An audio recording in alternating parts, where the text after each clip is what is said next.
ကယ်၍သိန်း900မပို့ပြီးလူကြီးမင်းရဲ့ဇနီးကိုပြန်လဲပို့ပေးပါ နှစ်ဖက်အတွင်းမှာလူ၄ဦးကိုကားနဲ့တိုက်ခဲ့တယ်လို့ မင်းကဘတ်စုံတော့တိုက်ပြီးတော့ဒီမှာညနေတယ် ကားပဲမောင်းတော့ဆိုကားပဲပြန်မောင်းစား ဘီဘီ ကိုကြီးရောက်ဖိုင်ငါကျမမဟုတ်ဘူးငါမိပါညာ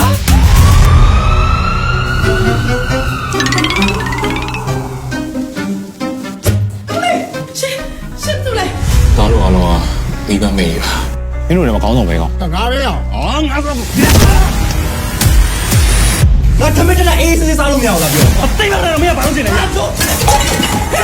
မင်းပါရှာလာရရဒီကြောင်းတိုင်းနဲ့ပြင်းစားခဲ့တယ်ဆိုတာလေရင်တမင်းပြောင်းစားခဲ့တာ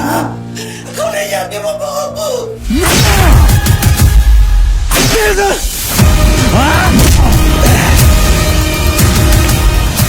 မင်းဆိုရအောင်တော့ပါစဉ်းစားတော့လာမယ် ကဲနန်းဆန်လုံးနဲ့အလှပြေမှာတပားလေးပဲကွာစိတ်မနိုင်ယူနိုင်နေဆိုတာဒါမျိုးပဲ ဒါကမာလာရဲ့အဖေခံပြရဆရာများ ဆရာများတယ်မလား ဒီအရက်ထဲမှာလည်းညံတော့အမြင့်ဆုံးစိတ်ဒီဘယ်နားမှာရှိလဲ ညီမလေးသွားချင်လို့လားလာ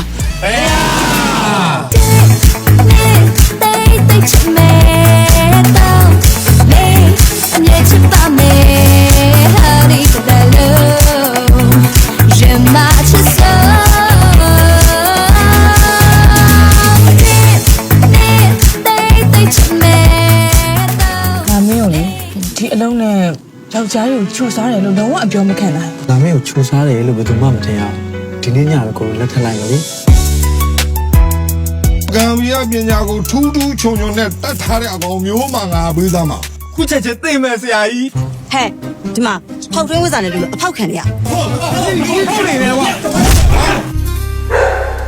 ဒီအိမ်ကြီးထဲမှာငါတို့သားဖားနှစ်ယောက်မိစ္ဆာမျက်လုံးဖွင့်တဲ့အကျင့်ကိုကျင့် မိဘမြတ်တာဆိုတာကိုကျွန်တော်တို့အားလုံးစားတဲ့စကားထဲမှာပဲကြားဘူးလားမေ မိခင်မြတ်တာငတ်နေတဲ့ကလေးတွေအားလုံးကအမေရဲ့သားတွေပါပဲ